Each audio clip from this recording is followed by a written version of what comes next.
Welcome to this episode of the Toolbox and happy Women's History Month. I'm your host, Nicole Hayworth, and I am so excited for this conversation. I think it's going to be a very inspiring one. So at commercetools, we consider ourselves innovators. We invented headless commerce, and we continue pushing the envelope to help businesses navigate the ever-changing world of e-commerce. But here's the thing, innovation doesn't happen in a vacuum. The best ideas come from a mix of perspectives, experiences, and backgrounds. That's why we're big believers in ensuring more voices, not fewer, are shaping the future of technology. Just like how we work, commerce is always evolving, but too many businesses are stuck, either incapable or unwilling to adapt.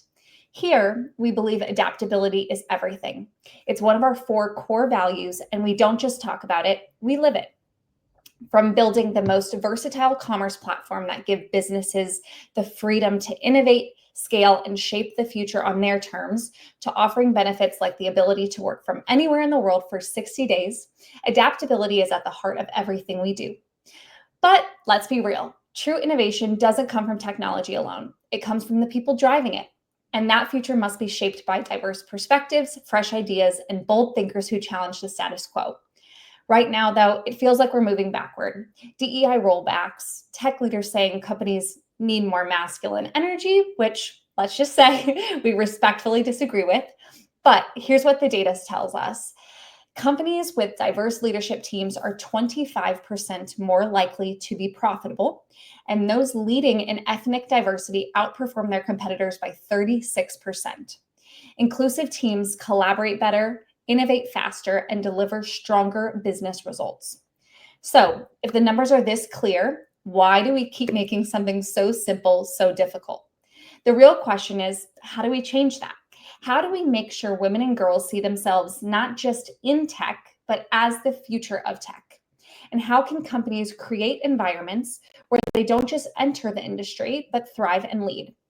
Well, I have the perfect people to help us answer those questions. I'm excited to be joined by 2 phenomenal women who have spent their careers not just talking about change, but driving it. First up from commercetools, we have one of our chief commercetoolers, Shiri Mosenzon Erez. Shiri has spent over 15 years shaping the future of product innovation. Before joining commercetools, she was the chief product officer at Ocado Technology, where she led advancements in AI, robotics, and e-commerce logistics. Now, as our chief product officer, she's leading the evolution of our best-in-class composable commerce products, ensuring businesses can meet customer expectations with agility, adaptability, and innovation. Thanks for joining us, Shiri. And joining us here. Thanks for having me. And joining us as well as someone I truly admire, Anna Brailsford, co-founder and CEO of Code First Girls. If you don't already know about Code First Girls, they are on a mission to close the gender gap in tech by providing free education that leads to employment. They've already helped over 200,000 women learn to code, and their goal is to create 1 million opportunities in the next 5 years. No big deal, right? Beyond that, Anna is also an advisor to HM Treasury's Women in Finance Charter, and she works with over 130 global organizations on AI, data ethics, and workforce transformation. Basically, she's a force. Shiri, Anna, thank you both for being here, and let's dive in. So we talk a lot within commercetools about being disruptors of innovation. Disruption can only go so far when being developed by the same types of people from the same types of backgrounds for decades. How do you think that women are changing the way technology products are being designed and developed?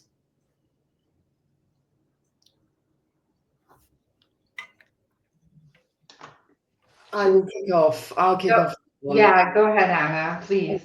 You've only got to look at the data points, right, around things like, if you look at domestic buying power. So I think I saw a data point the other day that between 85 and 90% of all purchases that will run through the household are purchases by women, right? One would think there is an economic imperative there to therefore have products and services that are actually representative of women because they are buying so many of them. So it's not merely around ideas, but it's also the extent to which you're building product that actually represents society. And also, if we're talking about it in a pure economic sense, how much do your products represent the actual customers and the society within which we live? For me, that's a really basic idea, right? A sort of basic tenet.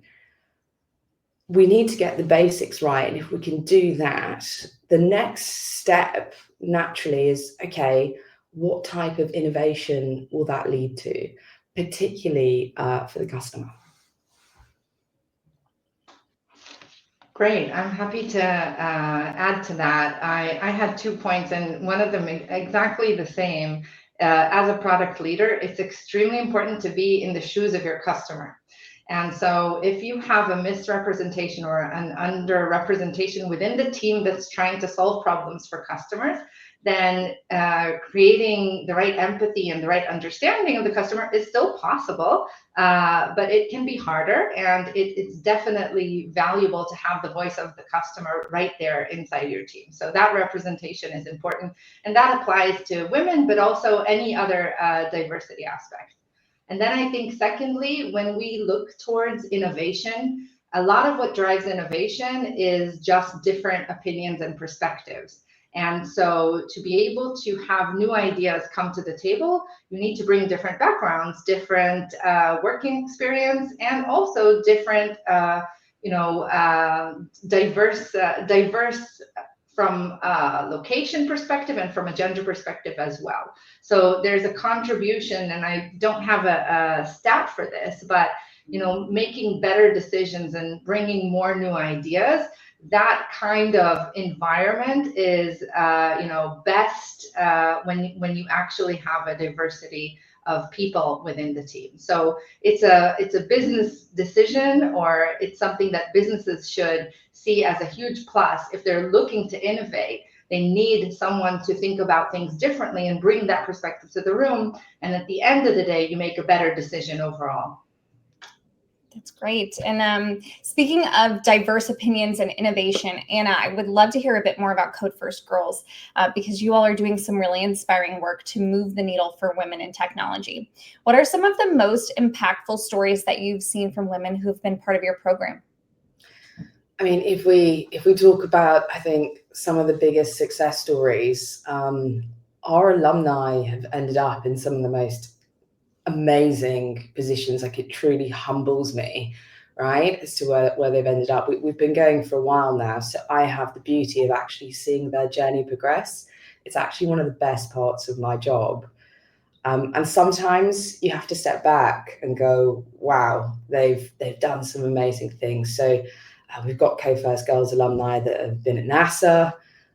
You've got Code First alumni that have been pipelined into the likes of GCHQ and the National Security Services. So, looking after our critical infrastructures as a country at a time when, we really need to be investing in things like national security.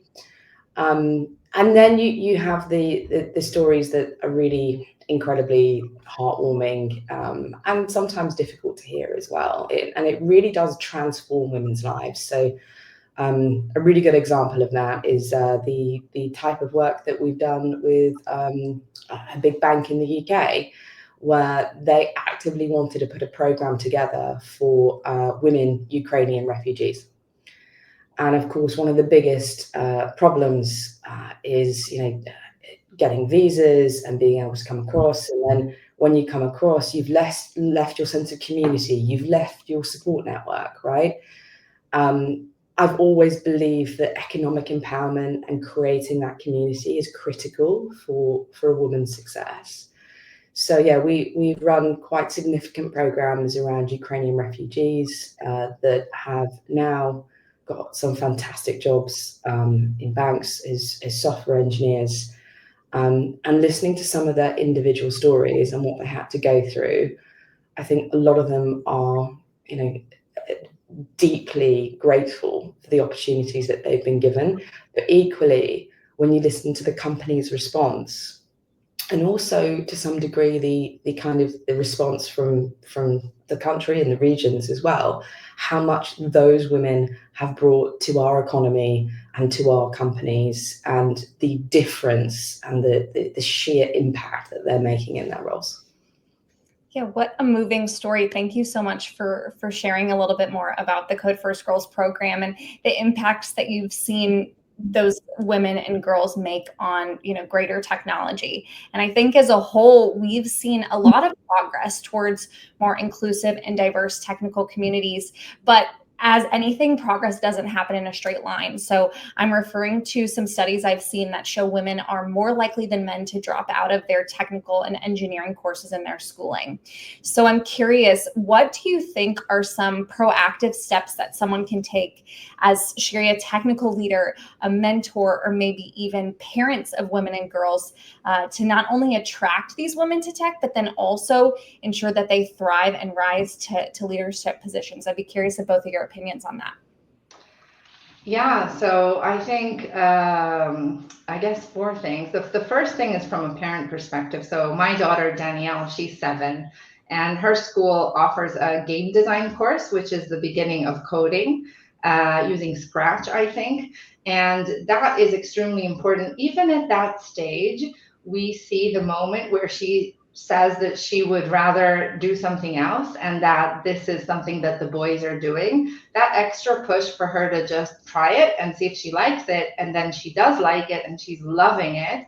I think that that's really important. I think, I don't know if it's the same everywhere in the UK, and it's definitely different around the world in schooling system. But this is something that I think is really important, to really let girls in to this space at a very, very early age, and seeing that of course they can do it, right? Because that's not the doubt, but it's whether their path will take them there. So I think starting that quite early, and as a parent, giving that extra push for her to try, that's one on a parenting side. And then another thing, which I think is done really well here in the UK schooling system, at least where we are, is around growth mindset. So that concept of, the power of yet, right? These kind of things are the cultural blocks, right? Building blocks to later on power really good decisions or braver decisions for girls and women. And I think that that's something that's really helpful. 2 other things more on our side as leaders, or women that have started to make their careers or have made their careers in technology. One is lead by example, right? For us to be visible, to do, to participate in conversations like these, but much more than that, it's the part of, I guess, see it to be it. And that's part of our responsibility, right? So we worked hard to do what we do, and we love it. We do need to, even, I guess, maybe the introverts amongst us, to do step up and to participate in things where you become visible, so that younger women and girls can see, oh, okay, that's her, and she leads, the technology team or the product team, or she's the CEO, right? Those kind of things.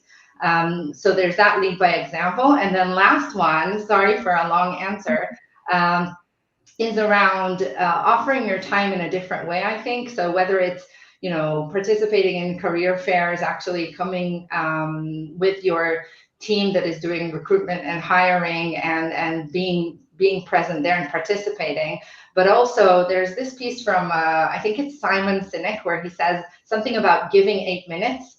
I don't know if you're familiar with that, but if someone is asking for your time, giving those 8 minutes and giving that career advice and that can do, and pointing again into that growth mindset and maybe sharing some examples, I think can be really impactful for up and coming young women that are building their careers, especially in an environment where they are the minority. I think there's no doubt that there's cultural challenges, right? And what I mean by cultural challenges is that I still think there's somewhat of a generation gap. So I think we are still telling our kids that, you know, to reach the top of the kind of middle class professional tree, you should become a doctor, a lawyer, or an accountant. For me, technology should very much be on the table, not least of which because of the pure earning potential. So I do think that is almost an education point for certain parents, right? But one thing that we have learned throughout our research is that despite lots of effort going into girls at school age, it's not necessarily moved the needle, right, in terms of the number of women studying subjects like computer science, which ironically, if you go back sort of 30, 40 years, was actually a completely woman-dominated subject, all right? This hasn't always been the case. So we decided to address our research at, okay, instead of looking at that piece, when is a woman most likely to convert into technology? At what points in her journey? And what we discovered is that typically the penultimate year of university or as a fresh graduate, when they're just starting to think about their career, they typically haven't studied computer science and they're starting to think, right, what is my actual earning potential if I go into publishing and I've studied English, for example, right? Which is the route I was told to go down before I moved into technology. And then on the adverse of that, it's also the career switcher. So those 3 to 5 years into another career, typically careers that lack what I would describe as accessibility, flexibility, higher earning potential, right? Those women are coming over and converting in droves. And instead of kind of working against the data and the psychology, we decided to lean into it. And that's where Code First Girls converts in droves, right? In fact, we're just completely oversubscribed for what we do. I think we're about 600% oversubscribed at the moment for women waiting for places. The final kind of piece of the jigsaw puzzle is that 50% of women are leaving technology by the age of 35. Right? Again, we conducted a piece of research to understand why that was happening. And 81% of women were saying it was due to things like lack of upskilling opportunities, particularly to help them to become better individual contributors in technology. So again, we responded by that. And the way we responded was creating courses for women who are at that mid-level, who are most vulnerable to leaving an organization, to provide them what they need, both the confidence and the technical skills to take it to the next level, and also to provide organizations with an opportunity if they are worried about retention and they are worried about how do they progress these women, to actually provide organizations with an investment opportunity around these women as well. Yeah, that's really great to hear that we have, schooling and areas that are really leaning into kind of opening the door for these types of opportunities. But then at the same time, I think it's also focused, Anna, like you mentioned, on creating that staying power. And it's great to hear that Code First Girls offers things like upskilling. I think another thing that can really enable that staying power, having women in technology continue to climb the ladder and drive impact is having mentors. So how do you think that we can best, in addition to all of these other things, build bridges between some of these experienced women in tech and then the younger generations who are just starting out and need mentorship and guidance? So I think I'll start by what, a few things that we do at commercetools, something, and things that I'm passionate about in general, but it's great. Like Anna has all of the right numbers of what is the right thing and the right programs to really move the needle. And I can't wait to hear her answer to the question, honestly. So at commercetools, we have, for example, 2 leadership programs. So we have a program called CT Lead, and that's for all upcoming leaders. So obviously includes everyone. But then we also have a program called Horizon, And that's specifically for female leaders. And there's a mentorship program. And I think that I would like to think that most companies offer something like this, and that they also enable and maybe encourage women to apply for this kind of thing and that kind of relationship. I think the other message to young women that are maybe watching this, or technology leaders that want to be an ally here, is really to be that network. And so if someone that is looking for mentorship and inquires, it might not need an entire program. It might just need your time with this person and supporting them, allowing them to ask the questions that they want, but also being a sponsor for them potentially within the organization, and someone that really roots for them and seeks opportunities. When you're in the room and an opportunity is discussed, you can bring that conversation back to the individual and suggest, oh, you might want to apply, right? She might not be in the right circle. And if you are in the room knowing about an opportunity for growth, then that's really valuable. So that network is a big part alongside mentoring. I think another thing is the people team. So if your company doesn't have a program like this, people team hopefully will really support and will match you up with a mentor quite quickly. And I think people are quite good with their time to do something like this. And there are training courses if someone wants to become a mentor as well. I think mentorship serves two purposes. It helps you bridge that fear of the unknown, right? Which I think when you're particularly starting out, it doesn't really matter what stage of your career. When you're encountering something new, you could be at the absolute top, but you're still going to have some fear of the unknown. So that's really important to create almost that safe space, that safe psychological space. And the second thing that mentorship does is that it stops people feeling isolated, right? So again, they're two incredibly powerful psychological mechanisms that I think as organizations we have to put in place, because you can create one of the best candidates in the entire world, the most technical candidate in the entire world.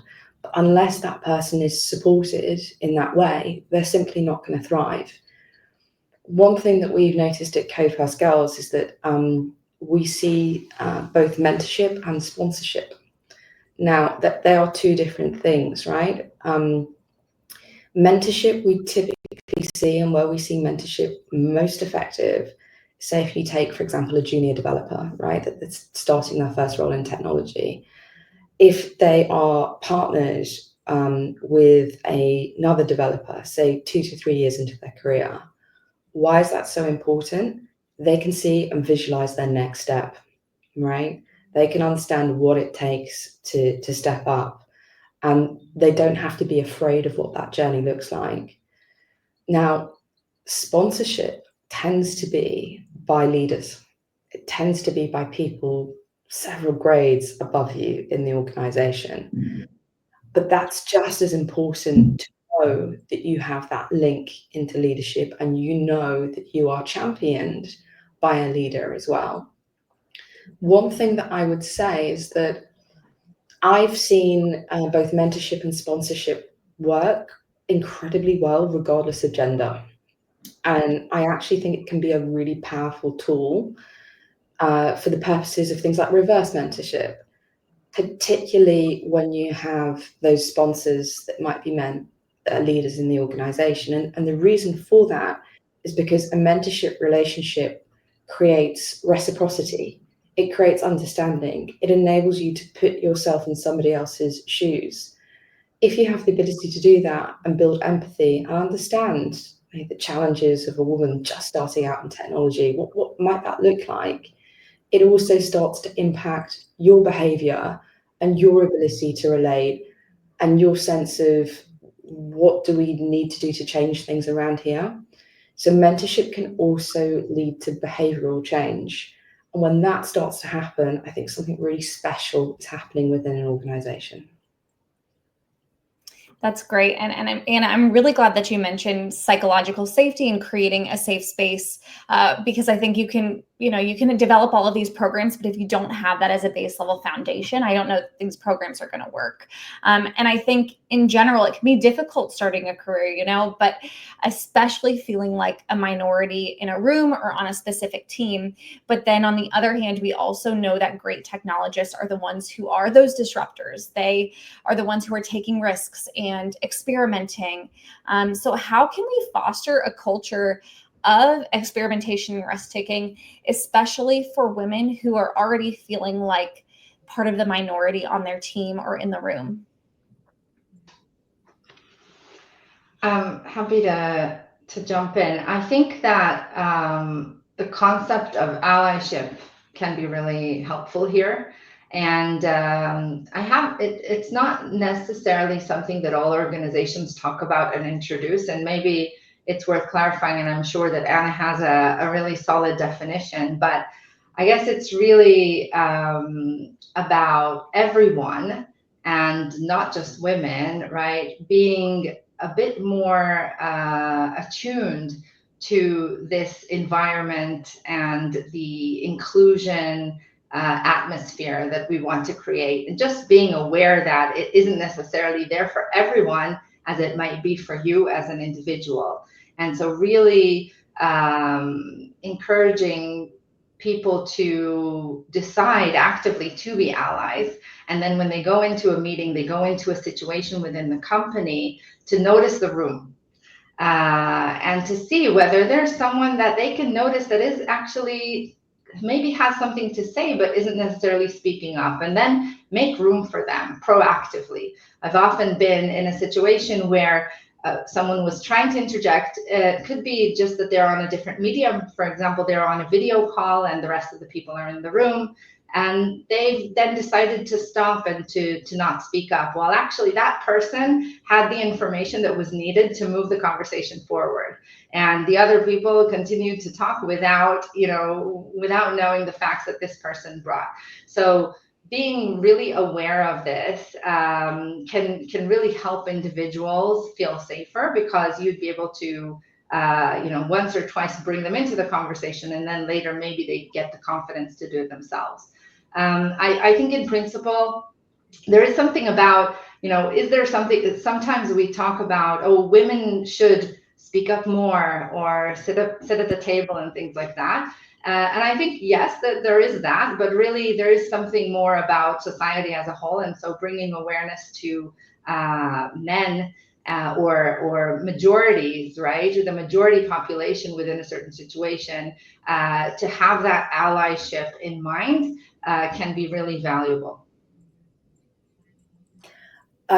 One thing I'd start off by saying is, in terms of how do we build a culture, right, where greater risk-taking can happen, and as a result, greater innovation.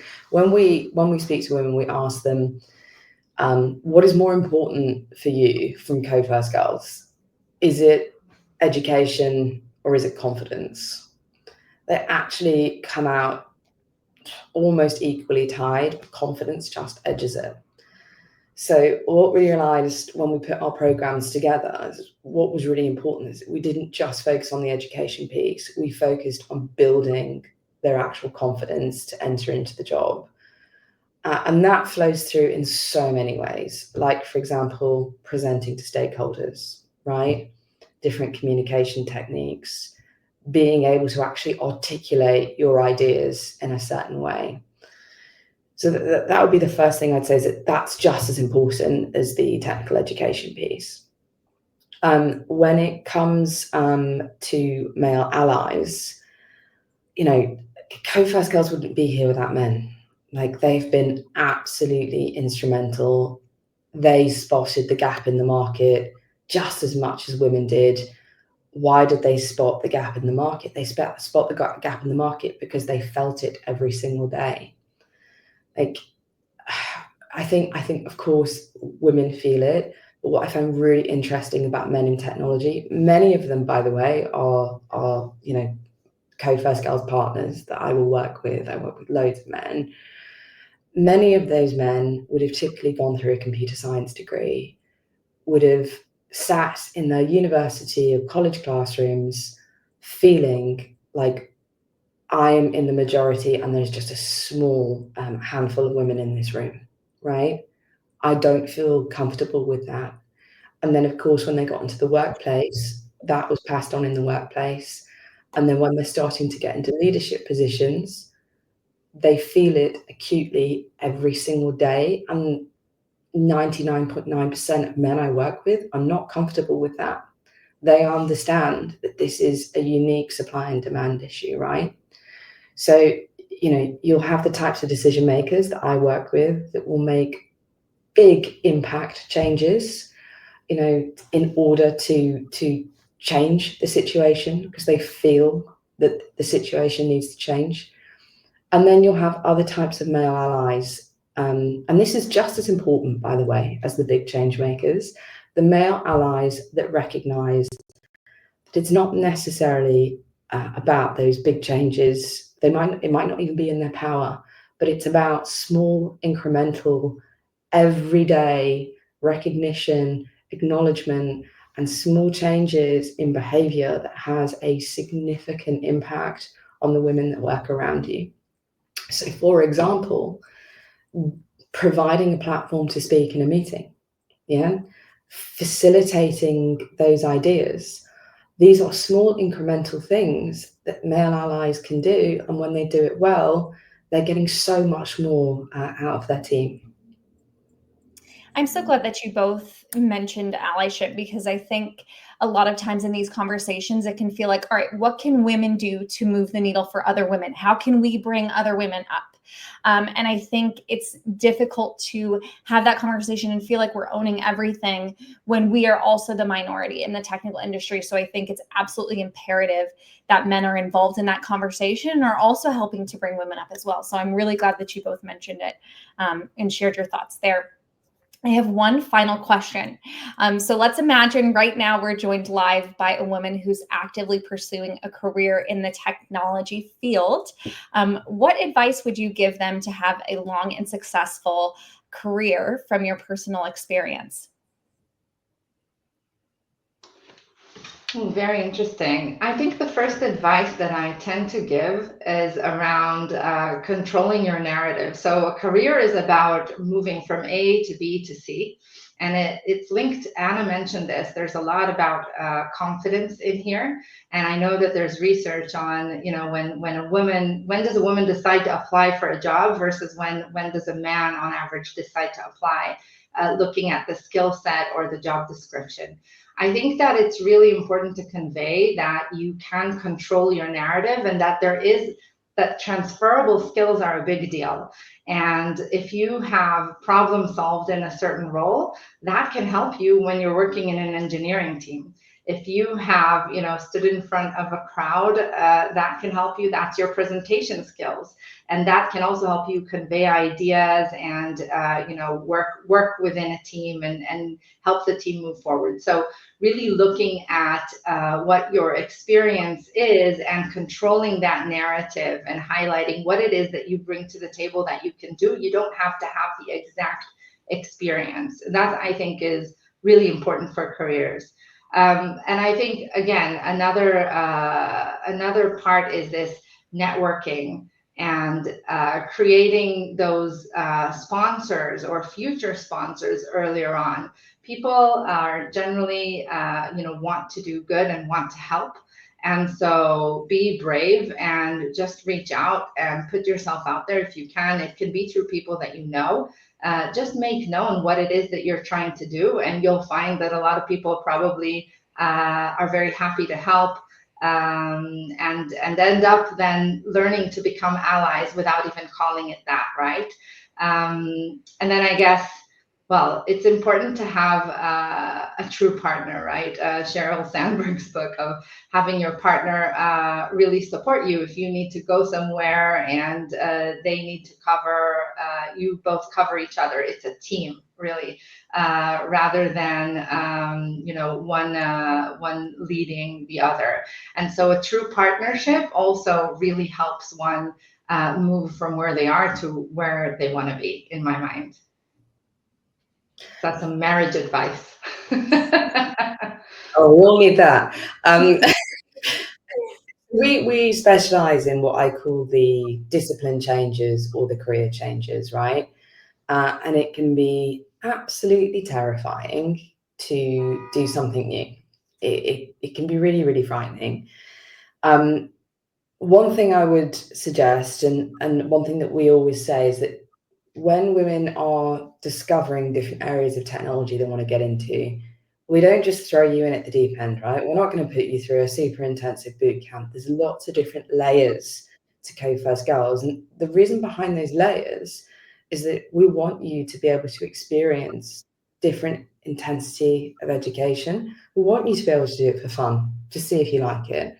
We want you to be able to find the industry that you want to work in. We want you to know whether you absolutely can't stand Python, and you much prefer to be in a front-end language. We think that's fantastic, that you can have that time to sort of figure it out. We also want women to be able to do that and not give up their sole source of income. So we recognize that you're probably going to be in another job, right? That's okay. You can do it in the evening. You can do it at the weekend. So again, all of these kind of incremental support mechanisms give you somewhat of a safety net to be able to see, can I perceive this as a reality? Can I perceive myself in technology? And when do I want to take that final jump? And we only will allow women to take that jump when we feel like they are ready to take that jump. Okay, so that's a really important almost consideration between us as an organization and the woman that we're helping. The next thing that I would focus on is that you don't have to do it alone. Find a community of like-minded women. And one of the reasons why that's so important is because, yes, once you qualify and once you go into that role, there's no doubt about it, you're probably going to be going into a male-dominated environment, and that is going to be hard. But what I find really interesting is that the majority of women that we place, the way that they actually become inspired and motivated and push through and develop that real grit that they are going to have to develop is by coming back to the Code First Girls community and paying it forward, becoming instructors, becoming mentors, becoming ambassadors, helping other women to say, well, this is how I did it, like, let me then help you. And what that inadvertently does is it gives them confidence because they're actually training the next generation. And before you know it, you've got a self-fulfilling cycle where actually we can help each other and we can progress up that ladder. Wow. Thank you so much, Anna and Shiri. I think that's a great way to cap us off. And I really appreciate you taking the time for this conversation. I think our viewers will gain a lot of nuggets of wisdom from what you shared. So really appreciate you taking the time. Thank you so much for joining us today for the Toolbox. Thank you very much, Nicole. Thank you, Nicole.